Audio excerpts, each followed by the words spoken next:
love to get your perspective on this, Megan, is I feel that AI amplifies existing experience and skill. That means if I have zero experience and skill, there's nothing to amplify. It's not going to help me. I'm not going to be a great heart surgeon tomorrow, for example, because I know nothing about heart surgery, and AI is never going to make me a great heart surgeon. But you, as a copywriter, for example, AI can take the skills and experience you have and now can amplify those so that you can create even better content faster, more efficiently, and ultimately better serve your clients. That's my 2 cents. How do you feel about that? Absolutely. I totally agree with that. I have a friend who says AI is a genius, but you are the expert. And Mm. so AI can come in and help you with a lot of things. It can be an incredible help, but you have to have the expertise to know what you need, how to get there, and then to evaluate the output that you get. Hi, and welcome to the 91 Day Success Podcast. I'm your host, Jonathan Mast, and I am really excited today to have Megan with me. Megan and I met online, and we're both AI. Well, I don't want to call Megan a freak, but I will say I am. I'm an AI nut. I love to learn about AI, and I love doing things. If you've been watching, you know that I love talking about AI. I help a lot of clients with AI and all that. And Megan actually does a lot of that as well. And one of the things that really got me excited, and I'm going to let Megan unpack this more than me, but she specializes in helping get people to, or helping, yeah, people get AI to reflect their tones and styles. And that's one of the things that I think is so important. So, Megan, thank you for joining me today. I'm really excited to have you with us and kind of unpack your story and all that. For those that don't know you and your business, Megan, would you tell us just a little bit about yourself, about your business, and probably more than anything, who do you serve and how do you make their lives better? Absolutely. Thank you so much for having me. I'm excited to be here today. So, I actually I would call myself an AI nut also. Awesome. But I I didn't want to do came that. It wasn't going to be very nice, but yeah, thank you. but I came to it a kind of roundabout way. I was working as a copywriter and was scared of AI. I kept Mm, hearing that it was going to come, it was going to take my job, that people were just going to rely on AI to do all of their content and copywriting, and I didn't really want to I didn't want to face it. And the first time that I went and tried it, I was like, "Oh, this is no competition. Like yes. this is terrible." I gave it a really kind of bland prompt, basic prompt asking it to write a blog, and it wrote a terrible blog. And I was like, "Oh, this is fine. This is never going to replace a copywriter." And I still don't think that it's going to replace copywriters. But I then kind of put it away, put it off in the corner, and I kept hearing people that I really respected talk about how great AI is, how it's such an awesome tool. It can help so much. It's such a time saver. And so I went back and I decided to look at it again, experiment a little bit, take the time to try things out and learn from a bunch of different people and put it all together. And I fell in love with it. And I saw really what a really incredible tool it is. And so then, as a copywriter, I was helping small businesses, a lot of solopreneurs, and they are so overrun with trying to Yes. manage everything in their business that AI can be such a help for them. But because they're so overrun with everything, they don't have time to learn it the same way that you and I did. Like, I think that you and I both spend a lot of time learning from other people and getting into the ins and outs, trying things out, experimenting. And a lot of people don't have the time or maybe even the interest in doing that. And so I really wanted to reach more solopreneurs and teach them in kind of a streamlined way. Here are the tips and tricks. Here are how you can use it. Experiment with this. It'll just take a few minutes and you can start to find ways that it works for you, that it feels aligned. Because I also think a lot of people have a misconception about AI and that they're stealing or they're doing some kind of cheating to use it. And so I really try to dispel that also. Well, I so appreciate you telling us kind of where you came from. And I think it's really interesting that your first impression was kind of uh-oh, am I in trouble because this is going to take my job? And then as we all have found out, when you get into AI is not likely to take anybody's job any more than a hammer was going to take a carpenter's job. It's a tool, and it's an incredible tool, but it really one of the phrases I use a lot, I'd love to get your perspective on this, Megan, is I feel that AI amplifies existing experience and skill. That means if I have zero experience and skill, there's nothing to amplify. It's not going to help me. I'm not going to be a great heart surgeon tomorrow, for example, because I know nothing about heart surgery, and AI is never going to make me a great heart surgeon. But you, as a copywriter, for example, AI can take the skills and experience you have and now can amplify those so that you can create even better content faster, more efficiently, and ultimately better serve your clients. That's my 2 cents. How do you feel about that? Absolutely. I totally agree with that. I have a friend who says AI is a genius, but you are the expert. And Mm, so AI can come in and help you with a lot of things. It can be an incredible help, but you have to have the expertise to know what you need, how to get there, and then to evaluate the output that you get. So, like as a yes. copywriter, I don't think I'm ever going to take what AI gives me and just copy and paste it. But I'm learning now how to prompt it better. I'm learning how to give better feedback, tweak. And I think that a lot of people, the reason they don't like AI is that they feed it a kind of really bland prompt. Maybe it's something that they're not an expert in. And they ask for it to write a blog post or a social media post, and it falls flat because there isn't Mm, that expertise behind it. I think one of the most helpful things you can do with AI, if you are going to use it to outline or write a first draft or whatever, is have it interview you as the subject matter expert first before I it even love that. outlines. Yeah, I love that. I think that's such a great tip and one that people so often forget. Megan, I'm sure you run into this as well, but I talk to a lot of people and they're like, well, AI should just be able to do this. And I'm like, you don't understand. AI isn't there simply to do things for you. It's there to add value but it again, garbage in, garbage out. If you give it a bad prompt, write me a blog post about being a heart surgeon, it's at best going to do average because it doesn't know anything about me. But if, like you said, I love that tip. Interview me, ask me questions to learn about me, and then don't write the whole blog post, but write the outline and then expand on the Mhm. outline and then we can really end up with some really good content over time. But I think what I'm looking for the right word, I think what disheartens people is that they go to AI thinking I can type in a one sentence instruction and it's going to save me 4 hours worth of work. When in reality, I can spend an hour to probably save 4 hours worth of work. And that's still really good if we say, okay, look, I'm still one quarter of the time, but that's not near as productive. People think it's going to be I always say it's that easy button that Office Max or Office Depot shows. It's an easier button, but it's not an easy button. Any feedback or perspective on that? Are you seeing the I same think thing? you make such a good point that people think they're gonna come in and put one prompt in and that their work's gonna be done. Yeah. And so I think when people hear that they save time with AI, they're thinking, I'm gonna get my entire workday done in 10, 15 minutes because AI is gonna do all of it. You still have to put the work in. You're still the expert, and you Mm, need to put yourself into what you're doing. Otherwise, there's nothing to set you apart. There's nothing to make you an expert if you were just relying on AI because we all have access to AI. We all mm, have access to do that. You still have to be willing to put in the effort to make it really sound like you, reach the people who you want to reach. And that doesn't come automatically. I mean, if you work really hard to develop a custom GPT for yourself and you build in a lot of information, it can certainly cut time out. And as you continue to develop it, you're working it faster and faster. But you definitely have to put work into the front end. It's not a log in, try it for the first time, and all your work is oh, done. so true. So true. Well, Megan, one of the things that again originally resonated with me, I think you made a post in my AI group, if I'm not mistaken, and you'd shared some really good tips. And one of the things that resonated was that you really do understand that AI needs to be trained, just like I would train an assistant or anybody else I was working for. Candidly, if I was hiring you to be a copywriter for me, just like I would give you information and share information with you, I need to do that same thing with AI. And if I'm not mistaken, you offer one of your services that you offer to help people walk through that process to figure out how to train an AI model to sound more like them, to have their tone and style.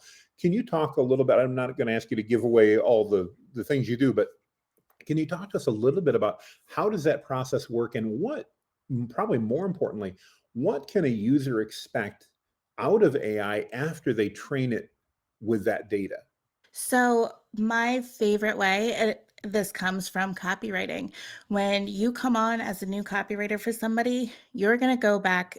I mean, I always ask clients for examples of their favorite Hmm. emails or blogs or whatever. I also go through their social media and I look to see what performed well, what their captions were like, what their slides looked like, to really get a feel for their voice. And I also would get on calls that I would record, because a lot of people, when they come to a copywriter, they do it because they don't feel like they do a great job of expressing themselves in writing, and they're not coming across fully the way they would like. But most people come across exactly the way they would like when they speak. It's just that something gets lost in translation. I think it has to do with the way that we're taught in school to write, because we do not Yes. write the way that we speak. It's much more formal. And then when you're reading that formal writing, there's a disconnect. It doesn't feel like you're talking to a person anymore. And So so true. actually getting video and then transcript of a conversation is really helpful to feed all of that then into AI. Give examples of writing, give examples of style, and then a transcript of a conversation, and have AI analyze that. Analyze it for style, analyze it for tone, analyze it for common themes. And one thing that I love to do then, I don't remember where I heard this trick. It might have been in the group, was to then ask ChatGPT, how would it get another GPT to be able to mimic me without having those writing samples? Oh, How could great it do that? idea. Great idea. So that, I mean, this is better now with ChatGPT getting memory and being able to save stuff, but that really, I would use that for my own custom instructions. Taking what it said, put that into my custom instructions to have it mimic me more. And it takes tweaking. The more that I use it, and I'm like, that's not really me. I wouldn't say that. This is what I would do. It's when I offer this service to people, I really offer it as a copywriter. So I'll do like a brand voice guide the same way that I would if AI wasn't involved. There's just a few Mm. extra steps of helping people figure out how to use AI to help them. That makes so much sense. Well, and what really resonated with me there as you're talking through that is, again, this is no different than if I was hiring you, Megan, to be a copywriter. I need to train you on those same things, that same type of information. But you talked about a brand voice guide. When we work with copywriters through my business, yes, we have a brand voice guide that we share with them. And then oftentimes we go through additional interviews. We, like you said, we're providing other samples of our communication so that they can get an understanding. And I think that's what so many people miss, kind of going back to what we mentioned earlier. They think it's just this easy button, when it'd be like if I hired you to come write blog posts for me, and I pretty much said, so Megan, figure out what I do, figure out what I want to talk about, figure out who my audience is, and write me 5 blog posts today about the benefits of topical authority. Okay, you only have one bit of information at that point, and that's that I want to write about one topic. But there's so much underneath that. You don't know anything about me, my style, my voice. And in reality, you might write a very appropriate and professional document, but not reflect me at all, because you don't know anything about me, because I never took the time to train you. And that same applies across the board with AI. So I love how you're Absolutely. And describing it in a, go ahead.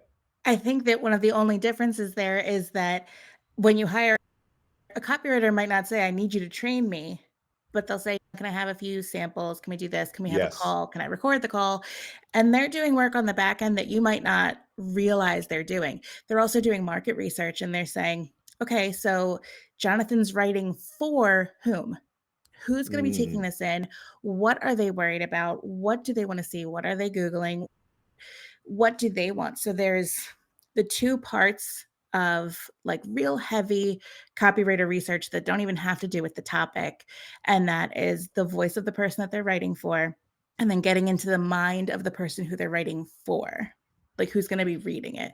yes. And a copywriter is doing that work. When you're working with AI, you have to give it that information, but AI is not giving you that same kind of, I don't want to say hand holding, but like a copywriter is not necessarily letting you, We're not letting you.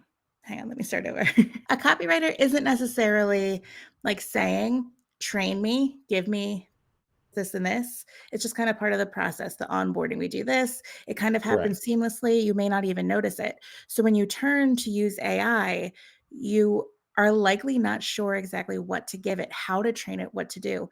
But putting that work in at the front end pays dividends in the back end because the more you train it, the more you tweak as you go, the faster all of this gets because AI gets to know you and your audience better and better. No, I think that's so profound, and I think that's really accurate. It's again, if I'm working with you, you're going to walk me through a process. And AI, I think the other thing that people don't remember is AI has been taught to fill in the blanks by making assumptions. And they do that because obviously they want us to use the tools. And if it acted like a 3-year-old all the time and kept going, why, we'd stop using it. So you're not getting that back and forth. And I think one of the most powerful things that we can do, and this is, I think, alluding to what you shared, is we need to give the AI model, whether that's ChatGPT or Gemini or Claude or anything else, we need to give it permission to ask us questions so that it gets all the information that it needs. Because realistically, I don't want to say AI is smart because it really isn't, but AI has a great database to know what information it needs. Like you mentioned, target audience and demographics and all that. It knows it needs that. But if I don't give it to it by default, unlike a human, it's not going to say, so Jonathan, before I write this, tell me about this. Tell me who. It's not going to do that. It's just going to go, well, Jonathan didn't tell me. So I'm going to fill in the blanks with what I think would be the most likely solution. And let's face it, a lot of times that most likely solution isn't ours. It doesn't fit for us. Mhm. Would you agree? Is that a reasonable analogy in your mind? I would absolutely agree. It makes me think of I don't know if you heard this story. I believe it was Air Canada replaced their customer service with chatbots, and they didn't put, very specific parameters about what to do when it did not know an answer, and it was just making stuff up. And so there was somebody who was chatting with the chatbot. They needed a flight, they needed it very quickly. It was for bereavement, and the chatbot gave them a made up bereavement policy that was Oh, not actually no. Air Canada's. And so it became this whole thing where Air Canada was like, we're not responsible for what our bot said. It's a bot. People are like, well, I'm not, I Then went why'd to you the give it bot to to get my me? information. Yeah. I tried to come to you to figure out how to do this. And this is what your company told me. It was like this whole mess. And it just goes to show like you have to be very particular. AI will try to fill in wherever it can. I am adamant that people need to fact check because Yes. sometimes when it makes stuff up, you can tell. And other times it does a really convincing job. Other times it seems very reasonable what it's saying. And then when you fact check, you're like, oh, okay. And Yes. sometimes it will fact check itself. Like I've asked, it said something and I said, oh, that's really interesting. Where is that from? I was using ChatGPT for this, not Perplexity. Mhm. And it said, like, oh, you're right. There's nothing that backs that up. Yeah, That's not you true. mentioned Perplexity. It's one of my favorite tools to do fact checking, to go, literally, I'll grab something that created in ChatGPT and go, is this true? And I'll paste that in. And I love it because Perplexity will come back and it's never no, it's a lie, but it's like, well, I couldn't find anything to validate this. Or what happens about 70% of the time? It says, yes, here's the stat that I found. And then I can put a citation in, which makes my writing better, which adds more information and more context. It all to me goes back to something you mentioned really early on, and that was you don't ever see yourself being at a point where you would just copy and paste content from AI into anything, whether that be a blog post, a social post, an SOP, an email, any of the things that we can use it for. And I think that's what we have to remember. It's part of our responsibility. And I'm going to compare it now to an assistant. If I have my assistant craft a memo or an email for me, I'm not, at least I shouldn't just take that and assume it's perfect and send it out. I need to take a quick look. I need to proofread it. And then I need to go, hey, this is good, but could you change this? And let's update this. That's the normal process. And for some reason, it seems that people, when we start using AI, just assumes that it's got this direct connection into my brain and it's going to be able to tell me exactly what it is I'm thinking. And I always compare it. I'm married. I love my wife to death, but my wife doesn't know what I'm thinking, and I don't know what she's thinking, even after being married for over 20 years. If my wife can't figure out what I'm thinking accurately, and I can't figure out what she's thinking accurately, AI is not going to have a clue because it doesn't have any information in comparison. But yet we seem to expect it just to be able to read our mind in many cases. So, You are well, we talked a so little bit. Go right ahead. about that. Yeah, Oh, no, we've just talked. I think you're right. We've talked about some content creation things. What are some other things that you see your clients and people that you hang out with using AI to do apart from just content? Obviously, that's a big part of it. As a copywriter, that's an area you're going to go. As a digital marketer, it's an area I go right away. But I've also got business leaders that are listening. Apart from marketing, what can it do? I've got some things that I love, but I'd love to hear from your perspective, Megan. What are some of the things that you see people using AI to do that maybe are not directly marketing related? I see people using it for everything. There are quite a few people, I think, particularly among female entrepreneurs who are late diagnosed or even just kind of suspecting but not diagnosed that they have ADHD. And you are able to use any large language model, ChatGPT, Claude, Gemini, to kind of help you, interview you, and figure out some tips to work with your brain specifically on things that you can do to make your workflows better, to manage those ADHD symptoms in running your own business. That's like, I don't feel like I see that talked about very much, but it's really interesting because when you go to an expert, they're experts, but what they're telling you might not work for you and your brain. And when you Mhm. go to ChatGPT or another one and you have it interview you first and get to know you, get to know what you're having trouble with, what your goal is, what's actually happening. And especially if you check back in over time and let it know, well, I tried this and this is what happened. I tried this and this is what happened. It really gets so, so specific to you and can help you out. And in terms of specificity, I use it and I have friends who use it for mindset work, whether that's working with like EFT, affirmations, visualizations, making them so specific to you. You can find tons of them. There are tons of podcasts out there that are guided visualizations, that are affirmations, Sure. but they're not specific to you and your exact concerns. And I I recently read a book teaching you how to use AI to do it. It was unbelievably fast and accurate. Of course, it took tweaking. It wasn't a first thing, but it became so hyper specific and helpful for me, and I was able to use it in a way that was so helpful. I think that for a lot of people who are, again, I work a lot with solopreneurs and entrepreneurs. Mindset is a huge thing, that there's a lot of work that needs to go into that at the outset. And ChatGPT, Claude, Gemini, all of them can really help with that. Yeah, that's just like those are a couple of the more unusual and not talked about ways. Well, I think those are really good points, and I think really applicable to most of us. I mean, let's face it, life is, as I've been told, and I totally subscribe to, life is 10% of what happens to you and 90% of what you make of it. And we have to have a good mindset because it does change so much in our lives. And as a, you mentioned, you find a lot of women entrepreneurs that get diagnosed with ADD later in life. I know that in the entrepreneurial circles I'm in, it seems that ADD is more common than not within those circles. It's part of why I think we're driven to be entrepreneurs and do what we do. I know I was diagnosed at 43 years old. And to me, I love saying that ADD is a superpower. But part of the reason that I love AI is because AI does allow me to work faster the same way that my brain works. And it allows me to switch gears really quickly, which is how my brain works. And obviously, I can still see bright, shiny objects, whoop, and lose track. That's still the reality. But in that now concentrated effort that I can put in, when I can put in that focus, I can accomplish even more than I used to be able to do because I've got tools that can work fast and quick and be very nimble in responding to the way my brain is. So when I see that rabbit trail and go, oh, yeah, but at the end of that rabbit trail, there's a solution, I don't have to sit and explain every aspect to it. I can jump there, give it some relevant information, and it can help me proceed down that route quickly. So I think, in particular, if you, like me, have ADD and you're willing to accept, again, attitudinal wise, it can be a superpower.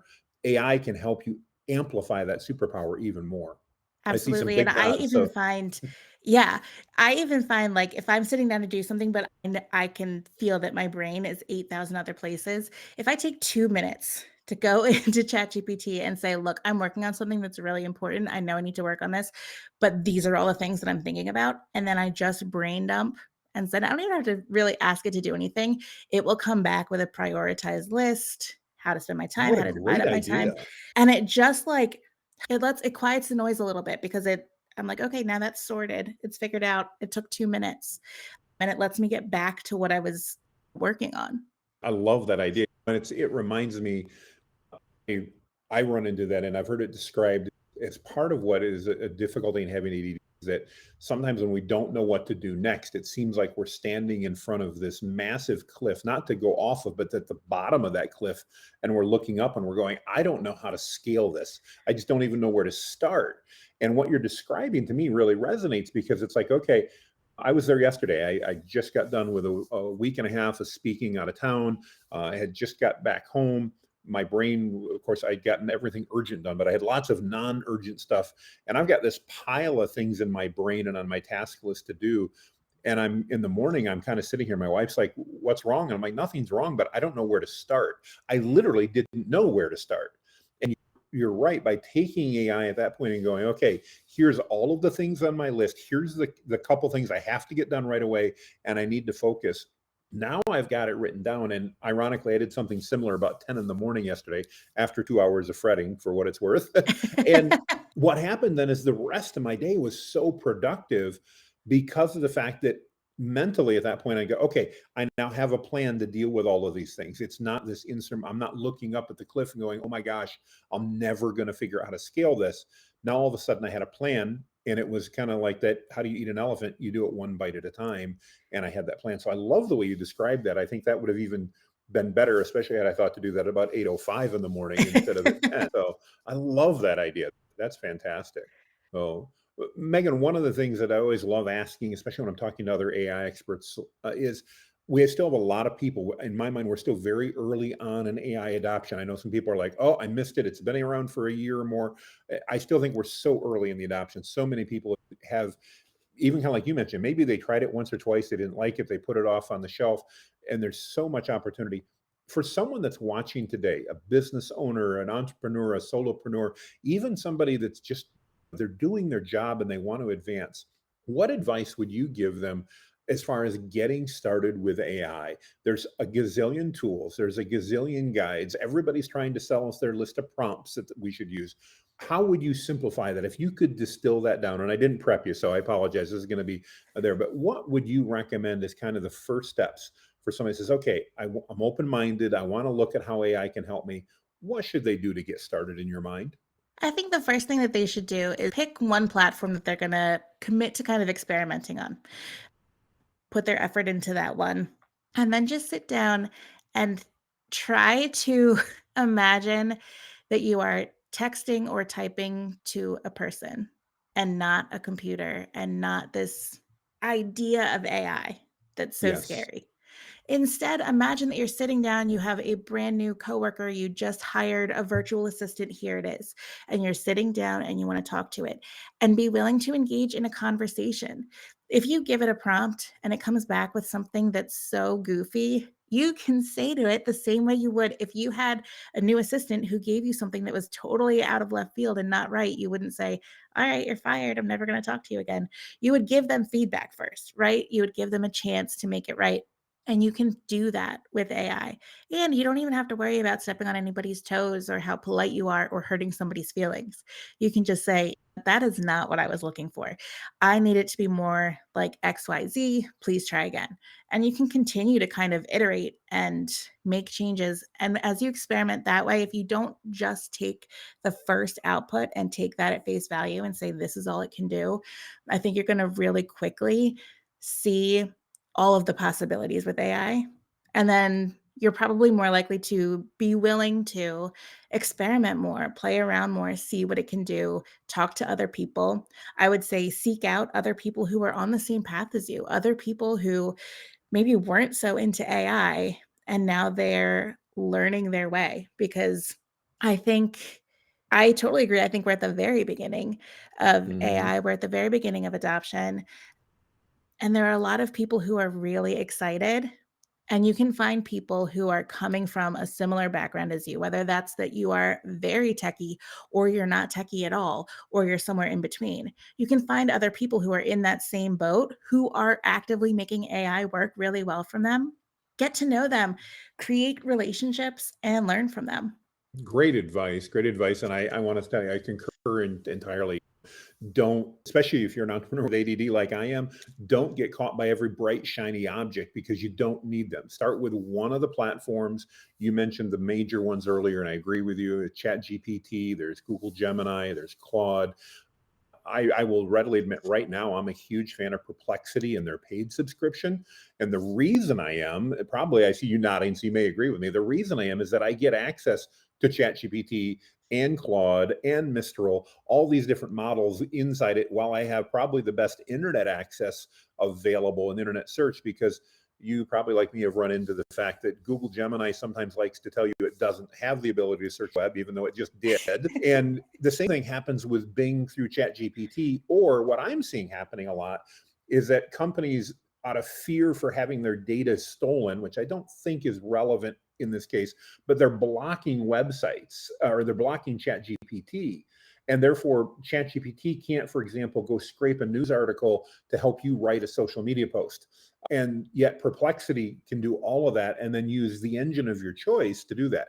I think ChatGPT is great. That's actually where I recommend most people start. But I will admit, lately, I'm a huge fan for Perplexity and their Pro plan because I just think it's really cool. And they're all $20 a month. So pick one that you like, pick your flavor, and probably like picking a vehicle. They're all going to get you there sooner or later. So great advice. Great advice. Want to ask everybody, and as we kind of get ready to bring the plane in for a landing, the name of our podcast is the 91 Day Success Podcast, and you work with a lot of solopreneurs, and I'm assuming that means sometimes some startups as well. And I'd love to find out, we love to ask our guests, if you had a challenge, and that challenge was $1,000 to invest in a new business, 91 days or 3 months in order to build that business up with the goal and objective of getting that business to $10,000 in revenue in the 91 days. What might you, or what recommendations, Megan, might you give to someone that was chatting with you about that? Any thoughts? Okay, I don't think these might be the most That's okay. There's nothing right or wrong here. not the most expected. So there are two big things that I would invest heavily in the beginning, and that's really in time, not so much money. Neither of these are super expensive. One is working on having a business owner mindset, especially if Yes. you're coming from a background of being an employee for most of your life or most of your career.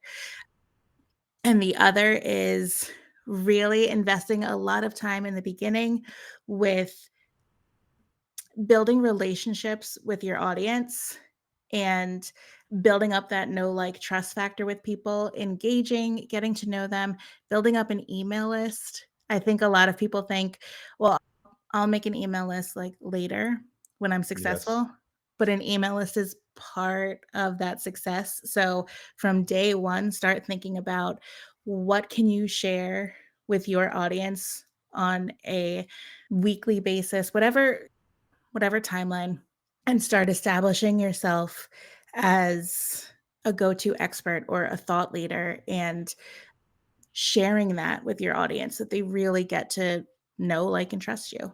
Good. And it fits right in with one of my passions, which is becoming that go-to expert and using AI to help, because that's one of the things that I think is so cool.